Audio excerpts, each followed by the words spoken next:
comme je l'ai dit ce matin, c'est quand même, ça n'est pas simple d'organiser 4 tables rondes cohérentes. Au fond, la dernière va être extrêmement cohérente, mais c'est toujours un peu compliqué. Et je le répète, je n'ai sur France Télévisions pas beaucoup de compétences, donc je vais plutôt être passeur de parole qu'un véritable discutant. Ceci dit, j'ai quand même l'impression qu'il y a un thème, une sensibilité un peu commune qui va se retrouver là. C'est au fond la question un peu naïve de savoir qu'il y a une vie autour des frontières.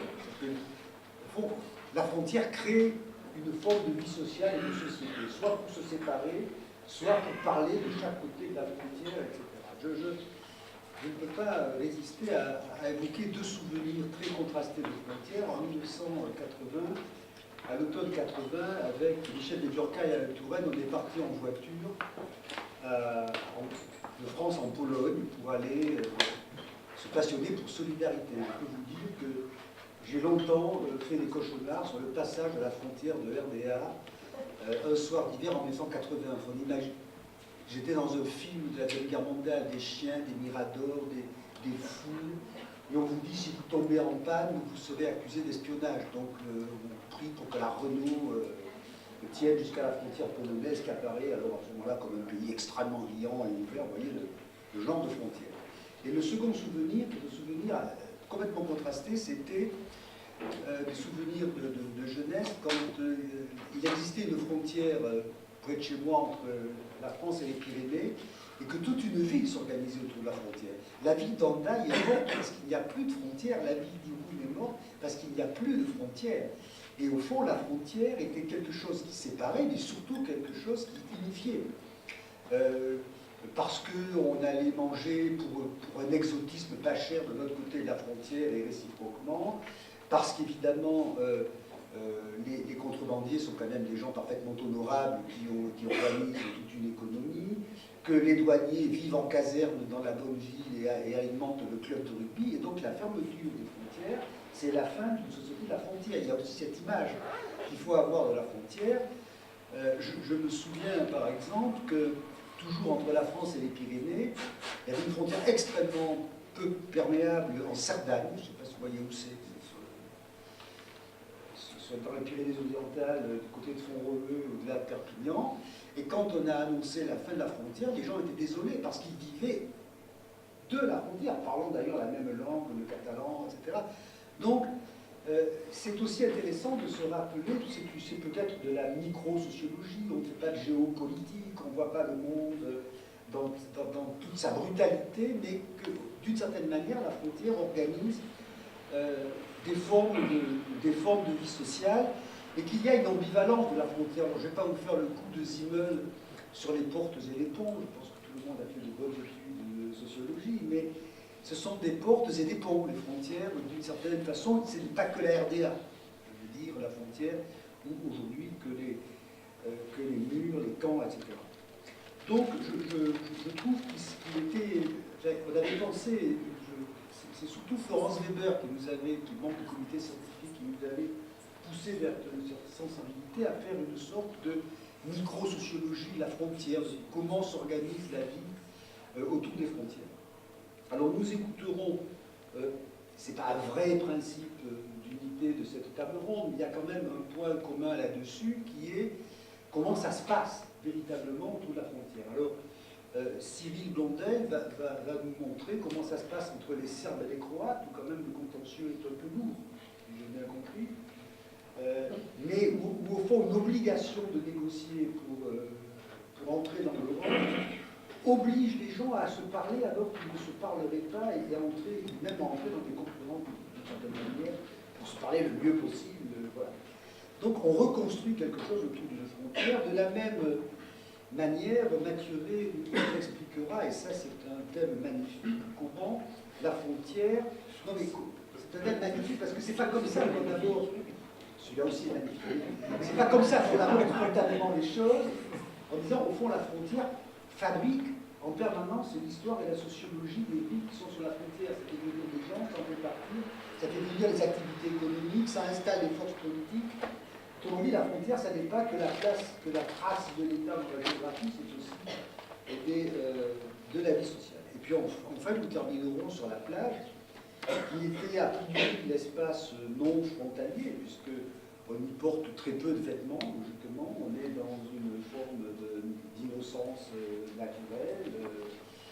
L'horizon est parfaitement horizontal et on s'aperçoit évidemment que sur les plages se recréent en permanence des phénomènes de séparation, de distinction, pas nécessairement brutaux, je vais le dire quand même, mais il y a des plages chics, il y a des plages pas chics, il y a des plages pour les uns, il y a des plages pour les autres. Il n'y a pas si longtemps que ça, il y avait des plages pour les hommes et des plages pour les femmes. Je veux dire dans un espace. À Trieste. Oui, mais à Trieste, déjà, le début, c'est la porte de l'Asie, donc j'exagère. Donc je pense qu'on pourrait terminer par une image plus socialisée de la frontière, parce que quand même, le reste de la journée a été relativement dur, si je peux me permettre, sur les morts, les murs, les déplacements, qui sont quand même des choses extrêmement cruelles. Voilà, donc je vais donner la parole à Cyril Blondel, puis à Mathieu, puis à Isabelle Dumont, et je vous dirai très rapidement tout le bien que je pense de cette journée, avant de nous séparer.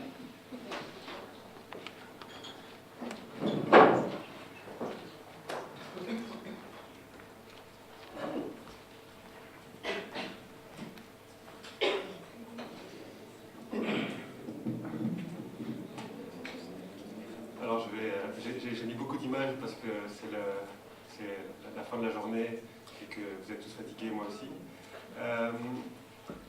Je vais commencer ma présentation par, comme tout le monde, remercier la Fondation, remercier José, remercier aussi tous mes collègues avec qui j'ai eu beaucoup de plaisir à débattre pendant toute cette année pour tout ce qu'ils m'ont amené à ma réflexion et j'espère tout ce que j'ai très très modestement amené à la leur. C'est dommage que ça se finisse, moi c'est un peu de tristesse dans cette journée. Alors moi, je suis censé être un petit peu la caution géographique, parce qu'on a beaucoup de politologues et de juristes dans cette salle. Je vais essayer aussi d'être la caution humoristique. Bon, ça tombe bien parce que je suis chercheur postdoc en géographie à l'Université du Luxembourg, mais j'ai une thèse en aménagement et en sciences politiques, donc en plus je suis un faux géographe. Je travaille majoritairement sur les politiques européennes de développement, en particulier les politiques européennes de développement dans les périphéries européennes, donc en ex-Yougoslavie, c'était le cas de ma thèse, en Estonie ensuite. Aujourd'hui, là, dans les périphéries françaises, donc en Lorraine, en Nord-Pas-de-Calais, c'est nos Estonies amis. Moi, je me pose beaucoup la question aussi dans ces politiques de développement, de choses que je vais vous dire plutôt en conclusion d'ailleurs. Alors, aujourd'hui, le titre, c'est intégrer les pays de l'ex-Yougoslavie à l'Union européenne a-t-il encore un sens? Et c'est une question que je pose depuis mon terrain de thèse à la frontière de la Serbie-Croatie. J'ai commencé avec Tintin, parce que la Serbie et la Croatie, c'est un petit peu la ville à bordurie. Donc, image joyeuse, puisque je suis censé parler de choses joyeuses, on commence par un petit rappel historique sur la désintégration de l'ex-Yougoslavie dans les années 90. Pour y souligner d'abord le rôle paradoxal de l'Union européenne à cette période. Paradoxal parce que pendant 10 ans, l'Union européenne n'a pas fait grand-chose, en gros, pas d'intervention collective, elle a laissé les guerres se faire. Les accords de Dayton, c'est sous pression américaine, c'est l'OTAN qui réagit en grande partie, mais pas l'Union européenne toute seule, parce qu'en fait, les pays ne sont pas d'accord entre eux, notamment la France et l'Allemagne. Donc ce qu'on retient de cette période-là, bon, c'est la fin de Tito, et puis des conflits, on va dire, assez destructeurs. Là, vous avez une photo de Vukovar, ça tombe bien, puisque Vukovar, c'est sur le terrain d'études Serbie-Croatie. À partir des années 2000, l'Union européenne, elle s'est un peu réveillée. Elle s'est dit, tiens, bon, je suis un peu tardé, mais on va proposer à tous ces pays d'intégrer l'Union sans condition. Donc, en fait, tous les pays de l'ex-Yougoslavie, depuis le Conseil européen de Ferrat en 2000, sont censés rejoindre l'Union européenne dans un avenir proche, qui n'est pas défini, mais ils vont tous le rejoindre. C'est pour ça que... Ah non, j'ai oublié de faire un truc avant. Deuxième point, avant d'enchaîner sur ce truc-là. là, on avait la première image des conflits en ex-Yougoslavie, donc les choses qui sont plus connues, hein, avec Tito ou avec, par exemple, toute la victimisation croate. Là, c'est le point de vue plutôt des Serbes, donc, qui sont censés être les gros méchants pendant la guerre.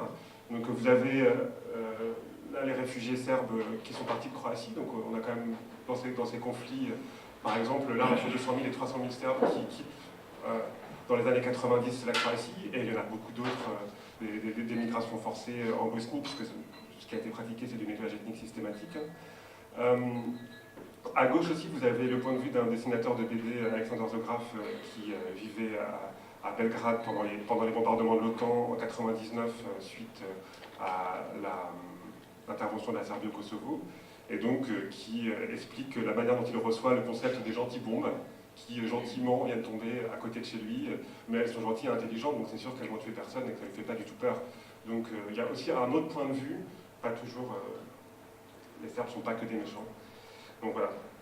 L'action paradoxale de l'Union Européenne, je ne sais pas pourquoi j'ai parlé de ça, mais c'est pas grave. L'action paradoxale de l'Union Européenne, donc là vous voyez, c'est tous les pays candidats, officiellement reconnus par l'Union Européenne, donc tout le bloc anciennement yougoslave fait partie de cette espèce de bleu clair. Le bleu foncé, on voit qu'il y a déjà 2 pays de l'ex-Yougoslavie, la Slovénie et la Croatie, qui ont rejoint en 2004 et puis en 2013. Et puis il y a aussi l'Albanie, qu'on oublie toujours, mais qui n'est pas un pays membre de l'ex-Yougoslavie, mais qui fait partie aussi de ces candidats. Après, j'ajouterais que la Turquie est toujours un pays candidat officiel, enfin bon, bref, peu importe. Aujourd'hui, sur l'ex-Yougoslavie, le problème de l'action européenne, au moment où elle commence à décider d'intégrer les pays issus de la dissolution de l'ex-Yougoslavie, c'est qu'elle leur propose une intégration 1 à 1, donc ça pose question, parce que quand on a des pays qui se sont fait la guerre les uns avec les autres, est-ce que les intégrer 1 à 1 en les poussant à être un petit peu concurrentiels pour entrer dans une union, c'est quelque chose de malin. La deuxième chose, c'est que cette Union européenne qui a gagné un prix Nobel de la paix juste après ça, aussi, elle intègre tous les pays dans les frontières issues des conflits en fait. Donc le programme de nettoyage ethnique qui a été mené dans les années 90, les pays tels qu'ils ont été stabilisés, c'est la manière dont l'Union européenne les intègre. Ça veut dire que quelque part, c'est pour ça qu'on a cette petite caricature, quelque part, la logique nationaliste de tous ces États, elle a été infirmée, on va dire, dans ce moment-là. Donc, bon, ça c'est le côté paradoxal plutôt négatif. Le côté positif, c'est que malgré tout, pour rentrer dans l'Union européenne pose ses conditions. Elle en pose 2 obligatoires. La première, c'est le respect de l'état de droit, et donc c'est un modèle libéral de l'état de droit qu'elle promeut, celui d'une justice positive, le respect des minorités. Le deuxième point obligatoire qu'elle promeut, c'est la mise en place de programmes de coopération transfrontalière pour chacun des pays adhérents, avec chacun de ses voisins. Donc 2 à 2, ça veut dire que la Croatie, pour adhérer à l'Union européenne, elle doit mettre en place un programme avec la Serbie, un programme avec la Slovénie, un programme avec la Bosnie, un programme avec la Hongrie, avec toutes ces frontières. Donc les membres déjà de l'Union européenne, mais aussi les anciens adversaires. Dans chacun de ces programmes, elle doit donc développer des relations de bonnes ententes et un programme de développement commun, du territoire commun frontalier. Donc là, c'est plutôt dans le rôle paradoxal positif, ce que l'Union européenne force à faire pour, on va dire, pacifier la région. Alors moi, mon terrain, je l'ai mené pendant plusieurs années à la frontière Serbie-Croatie. J'ai fait une centaine d'entretiens avec tous les acteurs du programme de coopération transfrontalière Serbie-Croatie. Je dis tous parce qu'ils ne sont pas si nombreux, donc ça va. Ceux qui sont situés à Bruxelles, ceux qui sont situés dans les représentations de la Commission européenne à Zagreb et à Belgrade, et ceux qui sont sur le terrain directement. Puis après, tous les candidats qui répondent, donc c'est souvent des collectivités locales, des ONG, qui vont répondre aux appels à projets que fait l'Union européenne sur cette frontière. J'ai aussi vécu simplement pendant plusieurs années pour prendre contact avec cette frontière et la manière dont on vit depuis cet endroit et comment on reçoit depuis cet endroit le projet européen. Comment on se le réapproprie, comment on fait avec l'injonction faite au travers de ces programmes à coopérer et à se réconcilier. Donc, si on revient à ma question initiale, voilà, vous avez quand même le terrain pour vous montrer. Donc, moi, c'était ce qui était en bleu, et la frontière, elle est en rouge, comme ça, voilà, c'est joli. Alors, est-ce que intégrer les pays de l'ex-Yougoslavie a encore un sens? C'était ma question au début. Donc, je vais répondre à ma question, ça va, c'est facile. Alors, on est tenté de dire oui dans un premier temps, et là c'est la première partie de ma première et seule phrase de cette diapo, donc c'est l'histoire du succès. Parce que ça marche, et effectivement ça marche. Si on regarde le programme de coopération Serbie-Croatie, c'est un succès dans le sens où il y a plus d'une centaine de projets qui sont déposés chaque année sur quand même une frontière qui a été une frontière des conflits. Je vous rappelle la photo de ma deuxième diapositive, c'est des villes qui ont été directement et entièrement détruites dans les années 90. Et bien ces mêmes villes, ces mêmes collectivités ont déposé avec un partenaire de l'autre côté de la frontière, en Serbie, un projet commun. Par exemple, là on a en haut à gauche un projet pour une piste cyclable le long du Danube. Et là, c'est des collectivités qui doivent travailler ensemble, mettre en place une signalétique commune sur une année, 2 années ou 3 années. Et les collectivités multiplient les projets. Alors bien sûr, en plus, tout ça c'est payé par l'Union européenne, donc c'est un côté pratique. Mais en tout cas, ils le font. Et ce n'était pas du tout gagné d'avance. C'est la première fois, en 2007, quand ces programmes commencent, que la Croatie et la Serbie ont un programme de coopération ensemble. Ça veut dire que depuis la fin du conflit, officiellement en 1995, c'est la première fois qu'on a une action concrète développée, pas simplement une intention de se réconcilier.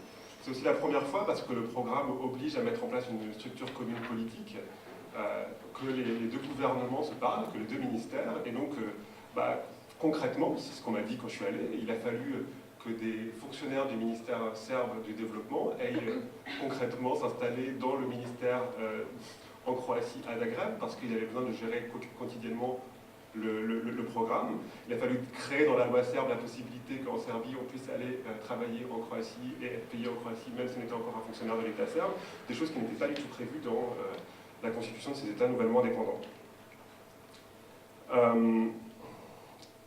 Le fonctionnement de ce programme, c'est un fonctionnement par appel à projet, donc ça veut dire que les collectivités locales, elles répondent toutes seules, hein. Personne ne les force. Hein. Donc quand je dis qu'il y a plus d'une centaine de projets qui sont déposés chaque année alors qu'on n'a qu'une dizaine de finançables, personne n'a demandé à ces acteurs locaux, on ne les a pas poussés, c'est juste. D'abord, ils ont même cru que ça ne marcherait pas, en fait, les acteurs du programme. Donc c'est vraiment une surprise, et ce succès, c'est une surprise pour eux. Alors pour faire quoi, on a vu une petite idée là par exemple avec les pistes cyclables au bord du Danube. Donc c'est intéressant parce que jusqu'alors, la mise en tourisme de ce territoire frontalier, c'était une mise en tourisme de guerre. Ça veut dire que par exemple, à Vukovar, on a tout un énorme tourisme développé sur la question de la ville martyre et toute l'histoire du conflit d'il y a 10 ans. Par contre, on n'a pas d'autre tourisme qui existait jusqu'à ces petites choses là qui commencent à émerger. Et donc maintenant, on commence à avoir des cyclistes allemands ou autrichiens qui viennent se balader au bord du Danube. Une autre histoire, l'émergence d'une autre chose sur cette frontière du conflit, une espèce de normalisation. Dans les autres projets, il y a un projet qui correspond à la photo qui est en bas à gauche. Donc là, c'est des enfants côté serbe et des enfants croates à qui on a demandé de reconstruire leur passé commun à travers des images qu'ils pouvaient trouver dans leur famille. Donc en fait, on leur a demandé de ramener des choses. Et en fait, pourquoi faire comme ça, ils se sont rendus compte que les images qu'ils avaient vu passer dans leur famille de chaque côté de la frontière, finalement, c'était des images assez semblables. Finalement, ils avaient une histoire commune, puisque finalement, ils avaient vécu tous ensemble pendant la Yougoslavie, blablabla. Donc c'est super, comme ça on se réconcilie.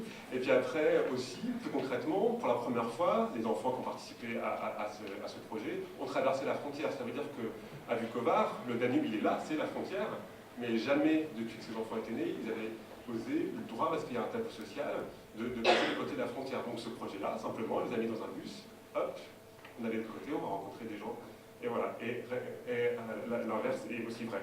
Avec beaucoup de fantasmes des deux côtés, à chaque fois. Là, quand j'allais les voir, encore en 2007, on disait, mais si je traverse, je vais me faire agresser. Il faut savoir qu'il est impossible de différencier un serbe d'un croate dans la rue. Là, les questions de race, elles sont un petit peu plus compliquées, donc c'était beaucoup de choses dans les têtes, en fait. Donc ça, c'est sur la partie du succès. Sur le partie de la success story, donc là, c'est là où Emmanuel va commencer à être moins content quand je commence à parler de ça. Il y a quand même aussi toute une histoire de l'histoire du succès. Et là, c'est quand même une mise en scène, et cette mise en scène, elle sert beaucoup les acteurs principaux de ces programmes. Donc les acteurs principaux de ces programmes, c'est l'Union européenne, c'est celui qui a défini les règles, et puis ceux qui jouent à ceux qui programment avec l'Union européenne, c'est donc le gouvernement de la Croatie, le gouvernement de la Serbie. On peut se demander dans quelle mesure ils ne servent pas à donner une bonne conscience à tous ceux qui jouent. Si on revient par exemple à notre projet HAB, qui est le projet là autour de la frontière, là, et ben, quand on pousse un petit peu l'enquête et qu'on va voir ces petits-enfants-là qui sont en train de se réconcilier, on se rend compte que les participants du côté croate, ça n'est que des Serbes de Croatie en fait. Quand on leur pose la question sur leurs origines, et quand on va voir ces Serbes de Croatie, c'est eux qui doivent se réconcilier avec les Serbes de Serbie. Bon, en fait, il n'y a pas de réconciliation, parce qu'ils sont tous Serbes et ils ne se sont jamais fait la guerre. Donc, en fait, et pourquoi, si on en parle au responsable du projet, qui bien sûr ne me l'avait pas dit au début, quand je lui demande, il me dit, bah, en fait, quand j'ai essayé de trouver des enfants croates, ça a été impossible. J'ai aucune famille qui m'a laissé la possibilité de faire ça. Donc ça dit quelque chose, hein, mais après, il a dit, je suis obligé, pour réussir à avoir encore des financements la prochaine fois, de faire semblant que, ouais, on est en train de faire la réconciliation. Donc, ce qui est dommage dans ce truc-là, c'est que on a donc cette histoire qui reste, et puis quand on va voir les fonctionnaires de la commission à Belgrade, qui donc évaluent le projet, et qui sont allés rencontrer tous ces acteurs, et qu'on leur pose la question, eux ne se sont même pas rendus compte en fait.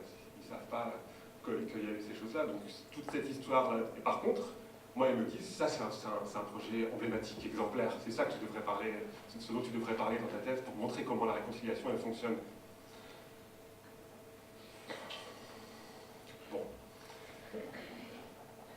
Après, autre problème de ces programmes, c'est qu'il a une petite tendance à créer un petit nombre de gagnants. On a dit 10 projets par an, donc ça veut dire 100 perdants à côté.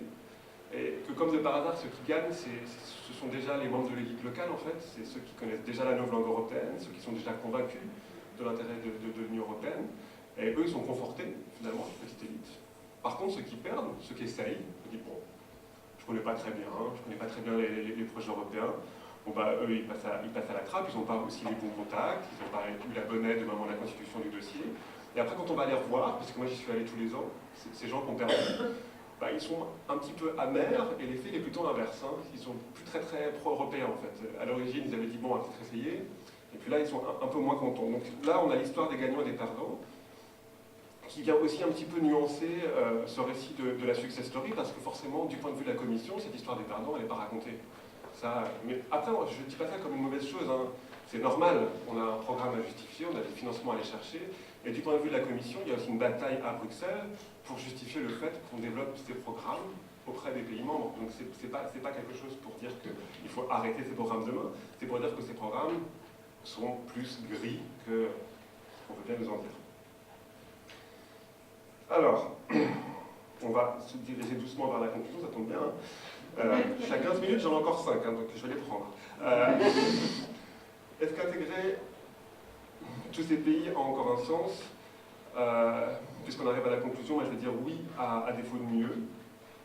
Donc, ça a un sens, on va dire si elle est complètement repensée avec les autres, ça c'est ce que j'essaie de vous prouver dans les 2-3 prochaines minutes.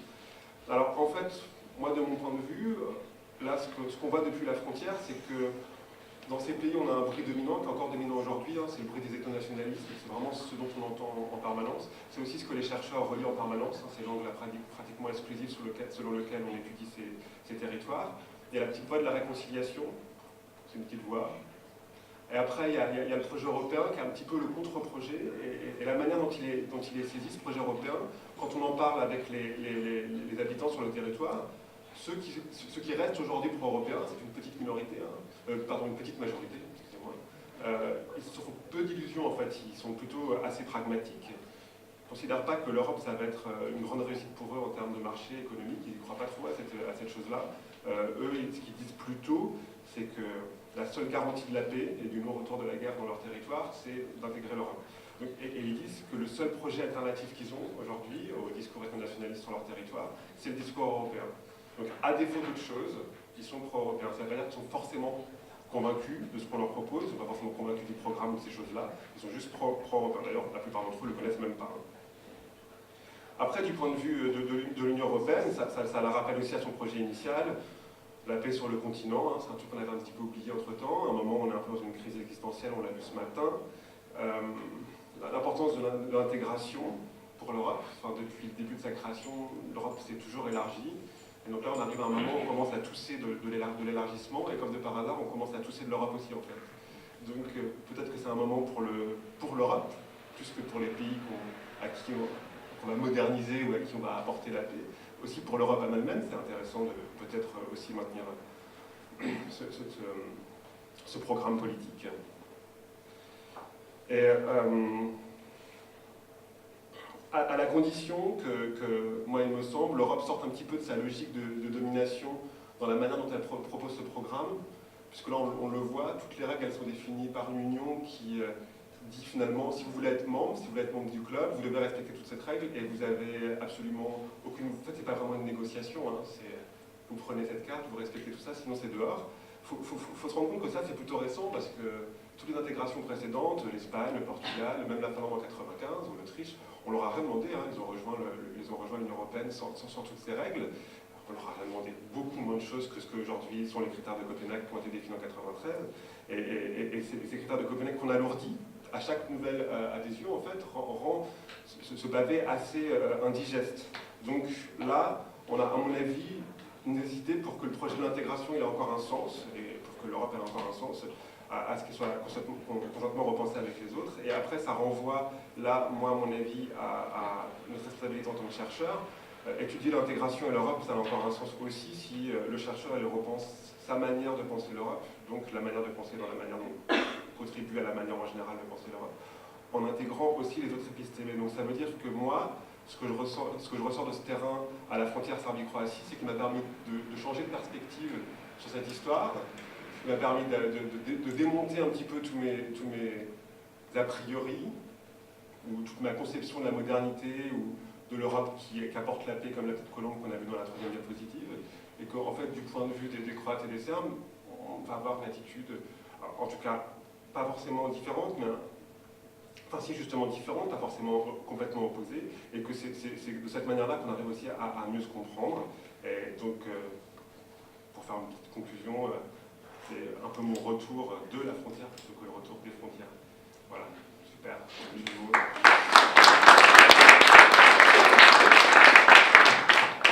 Et j'ai même mis une plage pour faire une transition avec Isabelle. Oui, j'ai vu. Super sympa.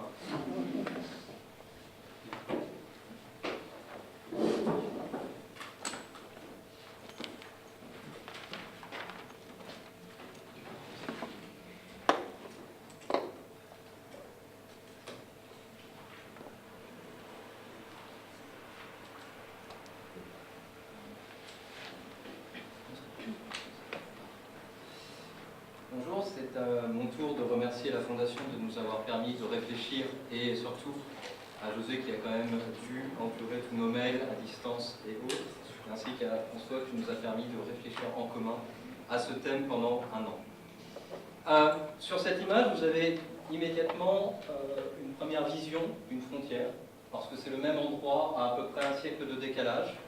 L'un, la frontière qui est en train de nouer deux espaces autour du fleuve de l'Euphrate avec la construction d'un pont par les Français, qui va devenir la grande fierté de Jarablus pendant près d'une soixantaine d'années. L'autre en 2015 et qui constitue l'arrière-plan de cette recherche, celui de cet espace qui est derrière le mur, bombardé, ou que l'on voit en premier plan sur ce mur qui sépare la Turquie de la Syrie, de cette petite ville qui devient un des hauts lieux de la lutte contre l'État islamique et qui par là même prend une actualité pour la plupart des personnes travaillant sur le Moyen-Orient, alors que jusque-là, c'était de l'ordre du village, du petit lieu que personne ne connaissait véritablement.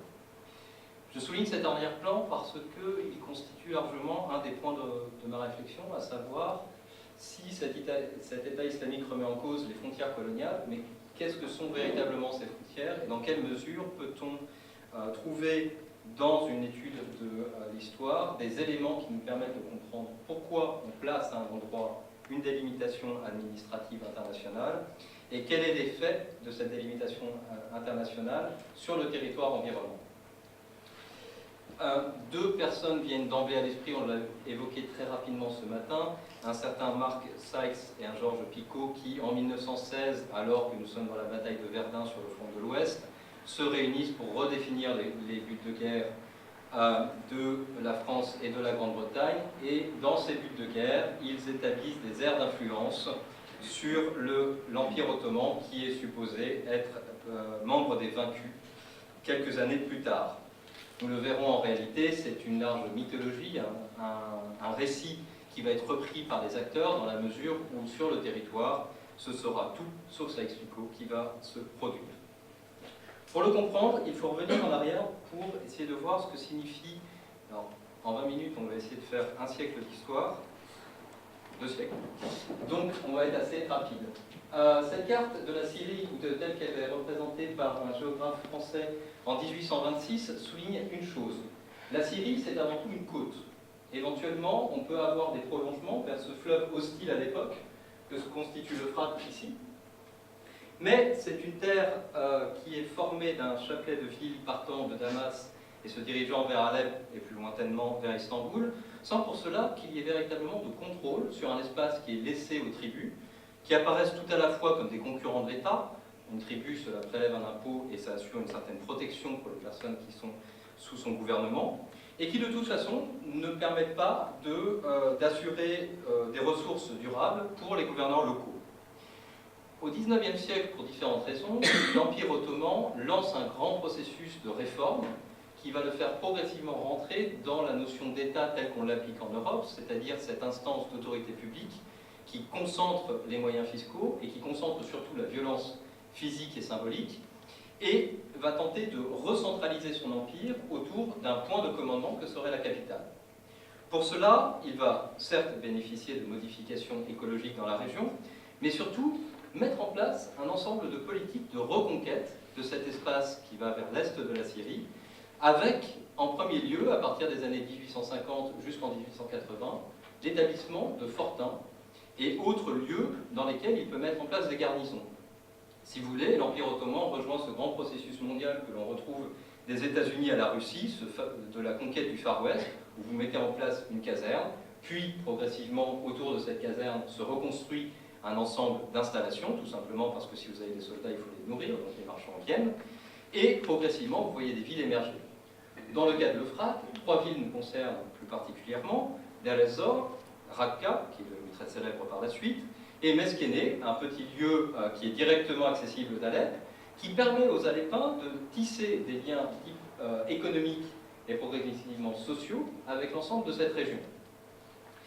Mais dans l'Empire ottoman qui se recentralise, il faut voir la mutation technologique qui permet progressivement à l'empereur, et surtout à ses administrations, de véritablement renouer un dialogue avec les différentes provinces. Et pour cela, 2 moyens techniques permettent une mutation profonde de l'Empire. Tout d'abord, c'est le télégraphe, parce que le télégraphe, certes, assure des communications, c'est-à-dire que vous envoyez un message du centre vers la périphérie et réciproquement, mais l'émission d'un message de télégraphe force les acteurs locaux à prendre connaissance des plaintes potentielles des communautés, dans la mesure où une communauté peut envoyer un télégramme affirmant qu'il y a telle et telle politique qui pose problème, et le premier qui sera au courant sera le gouverneur qui assure une censure comme il se doit. L'autre moyen qui nous concerne plus particulièrement pour la frontière syro-turque porte sur le chemin de fer.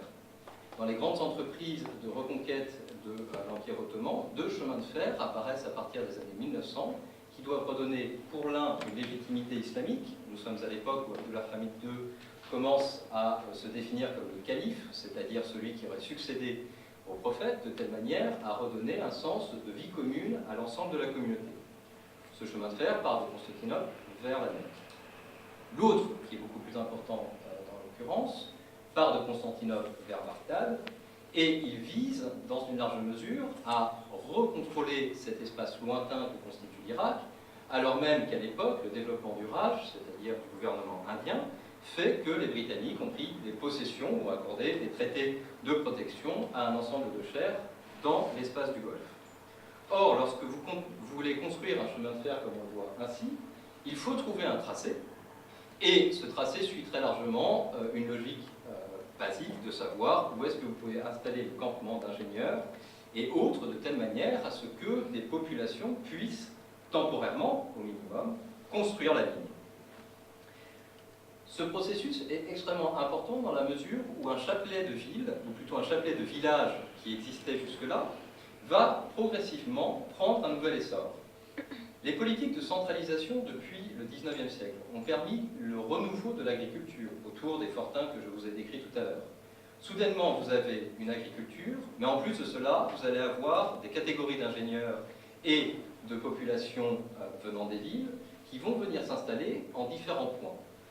En l'occurrence, autour de l'Euphrate qui traverse ici le chemin de fer, au nord, un site archéologique à l'époque fouillé par les Britanniques, Carchemish, donne lieu à l'installation dans le petit village de Jarablus d'un ensemble d'ingénieurs allemands et la première mise en place de rues boueuses avec des toiles de tente qui permettent d'installer temporairement au moins ceux à même de faire vivre ce chemin de fer qui doit être une ligne stratégique dans la mesure où nous sommes déjà en 1900.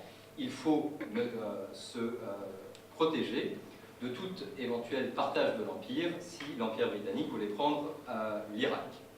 De même, un peu plus loin, nous retrouverons une ville qui porte encore le nom, traduit en kurde sous une certaine forme, de cette entreprise. La ville de Compagnie devient Kobané quelques années plus tard, et encore un petit peu plus loin, nous trouverons Tel Aviad, qui vont suivre une même, ou qui vont avoir très largement une même destinée. L'entreprise de chemin de fer débute véritablement sur le terrain à partir de 1906 depuis Constantinople, et lorsque la guerre éclate en 1914, ils sont parvenus à Nessibin, c'est-à-dire de l'autre côté de Tel Aviad, de Ain al-Arab, et le destin de ce chemin de fer va être très largement reconfiguré par l'expérience de la Première Guerre mondiale. Je vous passe sur les détails. L'Empire ottoman se met du côté de l'Allemagne et de l'Autriche-Hongrie. Il est assailli pour la première fois de son histoire sur l'ensemble de ses frontières, c'est-à-dire le canal de Suez, la Turquie au niveau de Constantinople, le Caucase et l'Irak. Et son effort de guerre est largement structuré par des officiers allemands qui suppléent aux forces ottomanes. Pour ce qui nous intéresse, deux phénomènes vont jouer un rôle déterminant dans la modification des premiers villages. Le premier phénomène tient au fait que soudainement ces petites bourgades, dont on vient à peine d'inaugurer des gares, deviennent des lieux de concentration de soldats. En effet, si vous avez une gare, ça veut dire que vous pouvez faire des points de rupture, vous pouvez établir des personnes pour un plus long terme. Plus encore, vous accélérez les travaux de telle manière à pouvoir relier au plus vite les fronts et donc vous améliorez les alentours. Ces politiques suscitent par là même de nouveaux afflux de population qui eux-mêmes sont marchands, qui sont vagabonds, qui sont tout sauf des personnes qui sont destinées à vivre là, mais vous sédentarisez une partie de nomades et vous nomadisez une partie des sédentaires, c'est-à-dire ces urbains qui viennent faire fortune dans cette zone de l'Est qui reste encore à conquérir. L'autre phénomène, beaucoup plus sanglant et beaucoup plus célèbre, concerne le génocide arménien qui débute à partir d'avril 1915, donc ce plan concerté de destruction des populations d'Anatolie et de la côte égéenne, qui précipite sur son versant syrien une expression tout à fait autre. Le seul massacre que l'on recense d'Arméniens se tient à Ras el-Ain, c'est-à-dire à quelques kilomètres de Tel Aviv, à peu près au niveau de Nessibin ici. On dénombre à peu près 14 000 morts en quelques jours, au point que visiblement les crânes sont encore enfouis dans les champs. Et de l'autre côté, sur la bordure, je dirais, à l'ouest de Nessibin, sur Alep, Hama, Homs et Damas, ce sont au contraire les colonnes de personnes mises en marche forcées qui retrouvent temporairement un asile ou une protection dans ces différents endroits. Les études sur le génocide arménien soulignent souvent Alep et Damas sont des centres d'accueil et quelques centaines trouvent refuge ailleurs. Dans cette anecdote, il faut voir l'installation systématique le long du chemin de fer, principalement à Jarablus, Tel Aviv et Kobané, d'une première population sur place, parce que le gouverneur syrien veut faire d'eux tout simplement des personnes qui travaillent à son chemin de fer et qui favorisent l'effort de guerre. Ce que l'on ne peut pas soupçonner à l'époque, c'est que ces Arméniens disposent de savoir-faire et par là même sont à même de mettre en place une urbanité nouvelle dans ce qui était encore très largement des villages boueux ou des petits bourgs. La fin de la guerre arrive, le partage colonial débute. Là, vous avez la représentation telle qu'il est voulu par les Européens, principalement les Français et les Britanniques, au lendemain de la guerre, c'est-à-dire ce partage de l'Empire ottoman en de nombreuses provinces. Mais bien rapidement, les Français qui souhaitent appliquer le plan Saïx-Picot dans le concret, c'est-à-dire posséder cette vaste zone qui leur était allouée, ici, et principalement entre Aïntep et Marash, se trouvent en face d'une insurrection de guérilla, et bien vite, pour les soldats de 1914, qui ont survécu à la Somme ou à Verdun, il devient totalement intolérable de mourir, tués par des paysans dans un territoire que l'on ne ne comprend pas, que l'on ne maîtrise pas, et un nouveau retrait doit se produire. Mais cet épisode de guerre civile ou de guerre entre les Français et les autorités turques qui sont menées par Mustafa Kemal est fondamentale dans la mesure où elle entraîne un déplacement et redéplacement de ces mêmes populations arméniennes.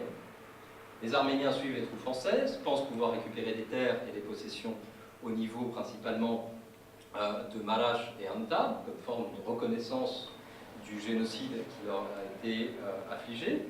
Et ils doivent repartir, et comme dans toute migration forcée, lorsque vous connaissez un endroit, vous avez tendance à vous y rétablir. C'est ainsi que Jarablus commence à prendre naissance, mais aussi Tel Abyad, mais aussi Kobané. L'histoire derrière, pendant près d'une centaine d'années, débute véritablement avec les accords de Franklin-Bouillon, dit d'Angora ou d'Ankara, selon les prononciations.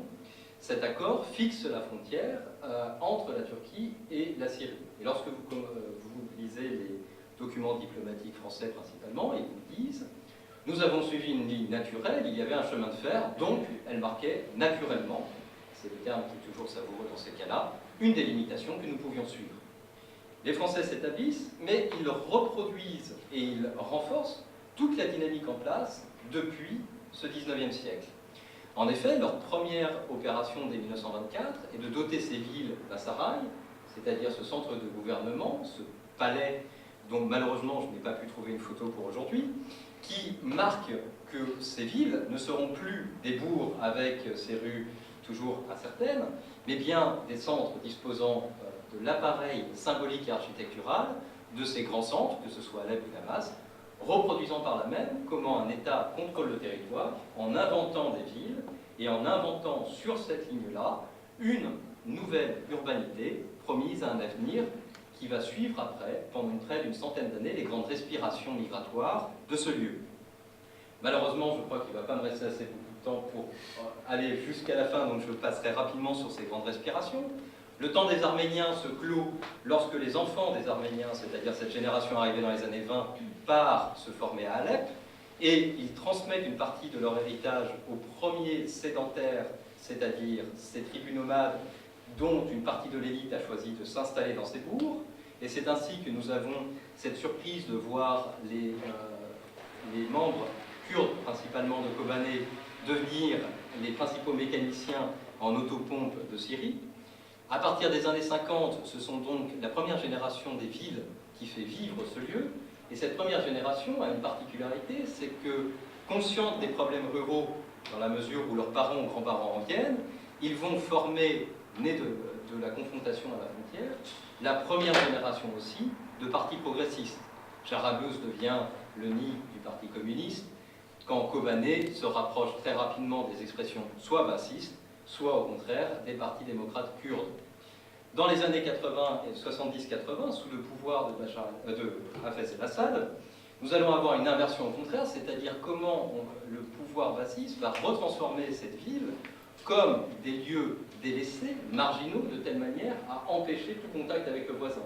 Plusieurs mécanismes qui sont utilisés. Le premier, c'est une modification de la nature de propriété. Lorsqu'il y a eu les nationalisations de terres, une bonne partie des terres sont devenues des propriétés, ou plutôt l'usufruit de la terre a été confié à une partie des gens, et les successions ont fait que seuls les services de renseignement ou les familles en question étaient à même de savoir qui possédait quoi et qui était où.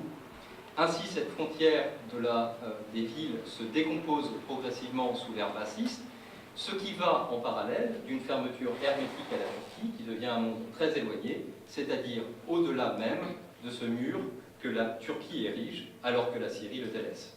Nous sommes là donc revenus sur une frontière ou une respiration qui fait de ces villes, non plus des villes, mais des sortes de cul-de-sac perdus dans le territoire, et le pont que nous voyions tout à l'heure sur l'Euphrate qui enjambait au niveau de Jarablus tombe en ruine et finit par ne pas être remplacé. Une nouvelle centralité et une nouvelle respiration débutent à partir des années 90, lorsque Bachar el-Assad endosse une partie des négociations avec la Turquie et paie le prix de la reconnaissance des frontières, acceptant la cession historique du Sanjak d'Alexandrie, et pour cela se voit à même de rouvrir ses frontières. Et soudainement, 4 générations plus tard, nous avons toute une catégorie de jeunes qui auront à peu près 20 ans ou 25 ans en 2011, qui retrouvent l'autre abord, qui commencent à voir la supercherie sous une forme de la frontière ou l'aberrance, et selon leurs témoignages, soudainement, nous nous retrouvions dans un monde de la liberté, celui de la Turquie, le monde où nous pouvions faire des choses, et immédiatement, nous devions rentrer en Syrie, où tout était interdit.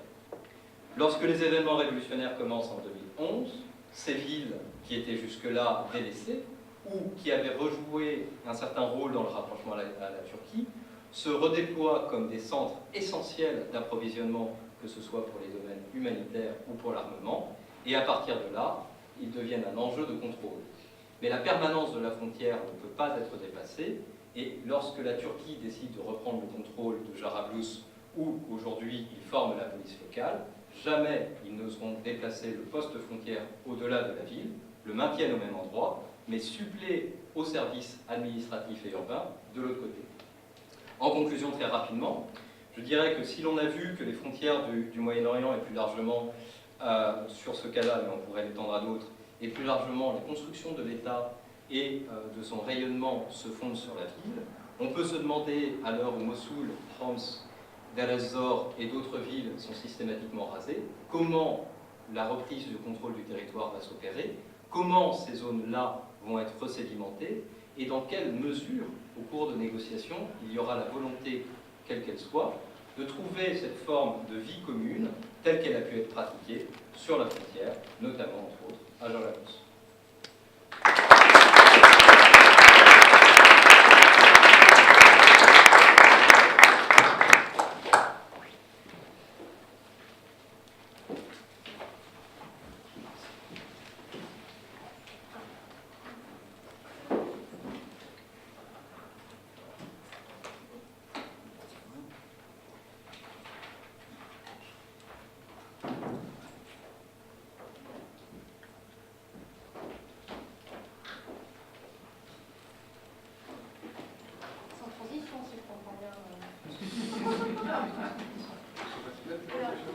J'ai plus l'habitude à ce avec ça, ça marche. Hop. Hop. Donc François Dubé vous l'a expliqué. Il a placé cette communication en dernier dans le souci sans doute de terminer sur une note légère après avoir entendu tout au long de cette journée des sujets lourds, souvent des enjeux de première importance. Et de fait, pour échapper aux fureurs de l'histoire et puis aux fureurs de l'actualité, quoi de mieux apparemment que de se réfugier à la plage, cet espace hors du temps, volontiers perçu comme paisible, et souvent dépeint comme un espace de liberté, à l'image de ces deux femmes courant sur la plage de Picasso. Et de fait, depuis les congés payés, les plages sont de plus devenues emblématiques d'une certaine démocratisation des vacances, voire d'une égalisation des conditions d'existence. Elles voient naître les corps d'été et l'horizontalité publique, pour reprendre les expressions de Christophe Granger. Et tout se passe alors comme si cette horizontalité des corps dénudés venait effacer la verticalité sociale, comme si la plage offrait un lieu œcuménique, accessible, où chacun pouvait abandonner sur le sable ses marques d'appartenance à un groupe social et nager aux côtés de baigneurs très éloignés de son milieu familier. Et de fait, il est communément admis que les plages appartiennent à tout le monde. En droit, la chose est a priori entendue. Les rivages de la mer sont publics, ouverts à toutes et tous. Le droit romain les classe dans la catégorie des choses communes qui, par nature, n'appartiennent à personne et dont l'usage est supposé commun à tous. Contre cette vision enchantée des loisirs balnéaires, j'aimerais ici attirer l'attention sur l'envers du paradis. Mettre au jour les murs, les enclos, les barrières, mais aussi les dispositifs douaniers plus sophistiqués ou encore les logiques d'entre-soi qui constituent les littoraux en frontières infranchissables ou inaccessibles pour certains. De fait, les plages ne sont pas hors du monde social et hors de ses conflits politiques. Elles ne l'ont jamais été. Elles sont au contraire traversées par des lignes de clivage et de partage social qui peuvent séparer, on l'a dit, les femmes et les hommes, mais aussi les aristocrates et leurs domestiques, les locaux et les touristes, les blancs et les noirs, les classes bourgeoises et populaires, ou encore les naturistes et les textiles. C'est ce que nous rappelle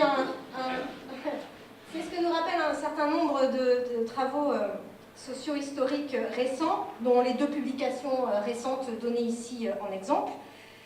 L'actualité internationale est par ailleurs riche, à nouveau en exemples, qui rappellent le caractère, voire la fonction liminaire des rivages de la mer, frontière topographique par excellence, s'il en est.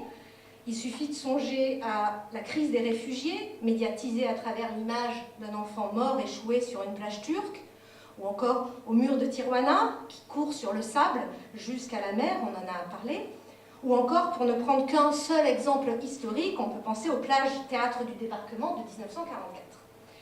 En France, l'affaire récente dite du Burkini, ou encore la concession de la plage de la Baule, qui a été confiée à Veolia, montre bien que la plage est un territoire sociopolitique conflictuel. Au-delà de l'Hexagone, c'est partout dans le monde, sur les rivages méditerranéens ou sur les côtes latino-américaines, dans la péninsule de Coromandel en Nouvelle-Zélande ou dans la baie de San Francisco, que des luttes d'appropriation des plages éclatent et débouchent souvent sur des usages privatifs et exclusifs. D'où un creusement des inégalités sociales et environnementales dans l'accès et la jouissance de ces espaces, toujours tenus pour naturels, alors même qu'ils sont de plus en plus artificialisés. De nombreux auteurs, de l'écrivain Julien Gracq au sociologue Les Back, en passant par l'historien John Gillis, l'urbaniste Paul Virilio, le géographe Robert Preston White ou le philosophe André Tossel, tous ont pensé la plage comme frontière spatiale et matérielle. D'autres ont mis en évidence les frontières sociales et symboliques discrètement tracées sur la grève entre groupes sociaux la fréquentant ou entre l'espace balnéaire et l'espace urbain régi par d'autres règles et d'autres normes. Je pense à Patrick Champagne, Alain Corbin évidemment, Elsa de Vienne ou l'américain Andrew Kahn. En m'appuyant sur leurs travaux et sur une double enquête de terrain en France et en Californie, je vous propose donc un retournement de perspective qui envisage les facettes inhospitalières de cet espace, souvent conçu comme une hétérotopie paradisiaque, irénique et partant apolitique. Mon propos n'est donc pas de vous divertir en vous amenant à la plage comme lieu de loisir, mais d'attirer votre attention sur son caractère éminemment politique et conflictuel. Les rivages de la mer sont non seulement des frontières naturelles, encore militarisées là où perdurent des conflits territoriaux ou pour bloquer les flux migratoires entre le nord et le sud, mais ils sont également traversés par des frontières sociales et par des lignes de front qui opposent notamment les tenants de la propriété privée aux défenseurs de la justice environnementale et du commun comme principe politique. D'où les nombreuses mobilisations sociales passées et présentes qui luttent pour un accès public, voire un accès égal au rivage. Et nous conclurons, si j'ai le temps, sur ces luttes qui se multiplient dans un contexte d'érosion du littoral et donc de raréfaction d'espaces balnéaires très prisés. Donc tout d'abord, voyons en quoi la plage est une frontière. J'ai commencé par dire que la plage évoque très souvent le charme d'un lieu récréatif, d'une nature hospitalière, et pour cause, elle a été investie par l'industrie du tourisme et par l'industrie de l'immobilier qui exploite à plein ces représentations idylliques attachées à cet espace balnéaire. Mais il n'en a pas toujours été ainsi, et encore aujourd'hui, la plage donne à voir des scènes de violence, des scènes de désolation qui rappellent avec force sa position frontalière.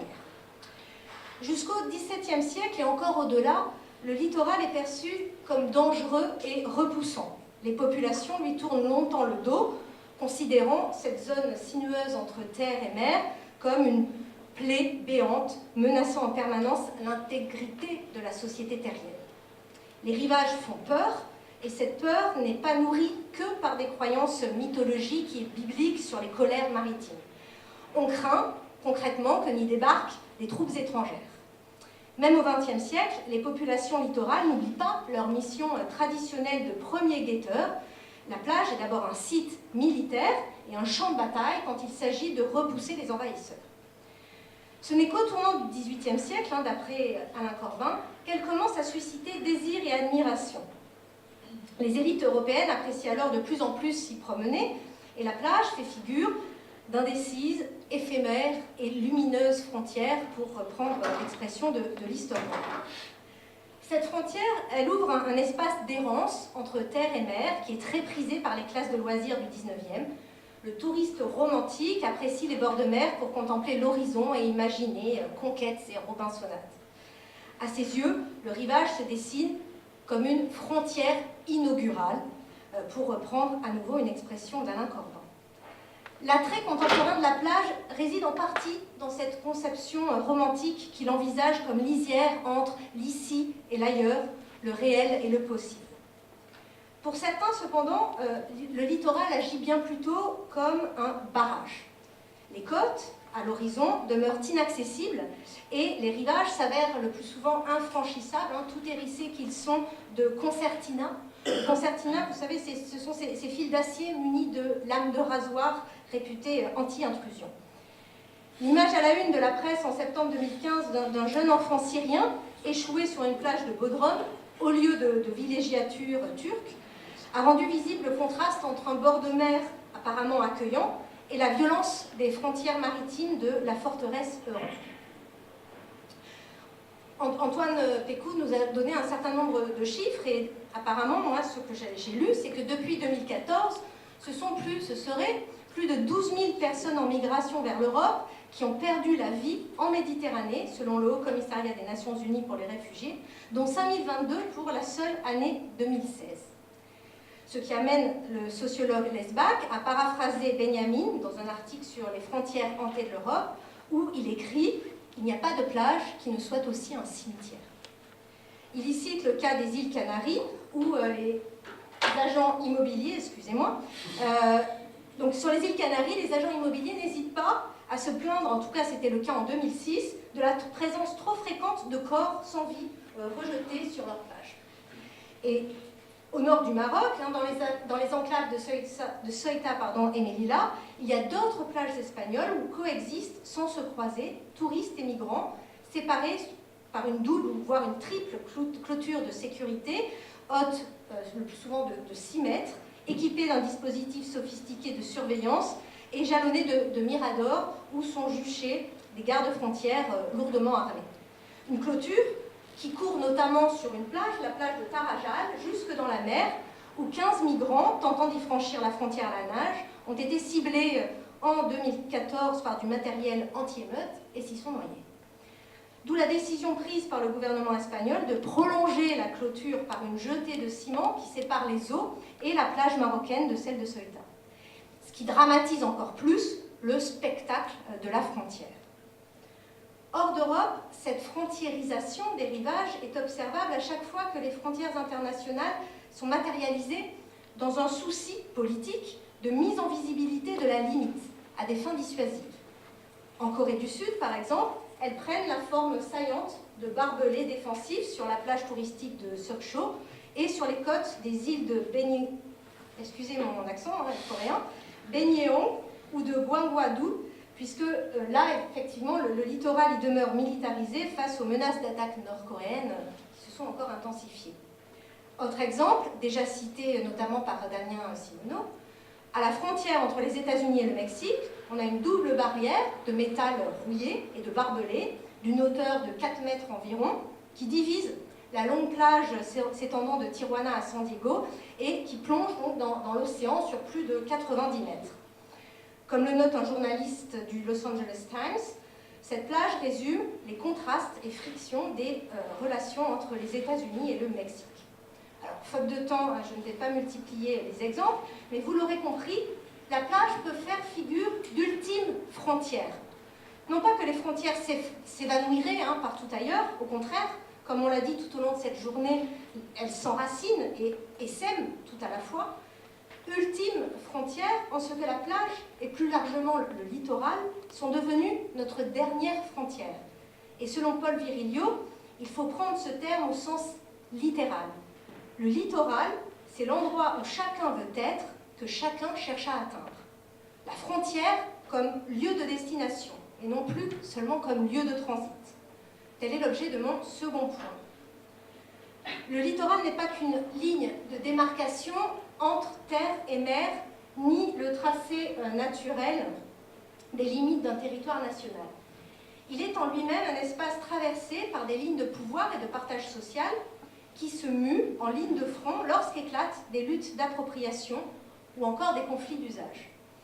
Et ces affrontements se sont multipliés et se sont intensifiés, souvent sous l'effet de la pression démographique, redoublée d'une pression foncière, puisque si on prend les données statistiques qui circulaient dans les rapports publiés entre 2010 et 2015 par les organisations internationales, on estimait à plus de 20% la part de la population mondiale vivant à moins de 30 km du rivage, et à plus de 60% celles installées dans la grande zone côtière, soit près de 4 milliards de personnes résidant à moins de 150 km du rivage. Projetée en 2035, elle atteignait 75% de la population mondiale.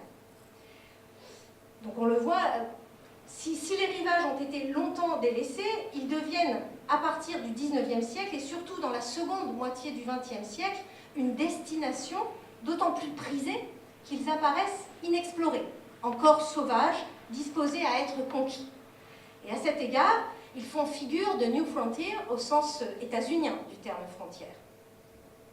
Par un retournement bien documenté par les historiens, leur attrait grandissant tout au long du 19e et 20e siècle a suscité plusieurs vagues de populations souhaitant y séjourner de manière saisonnière ou de manière permanente. De nouveaux usages sanitaires, puis récréatifs, se sont ainsi déployés et ont déplacé les usages productifs des bords de mer.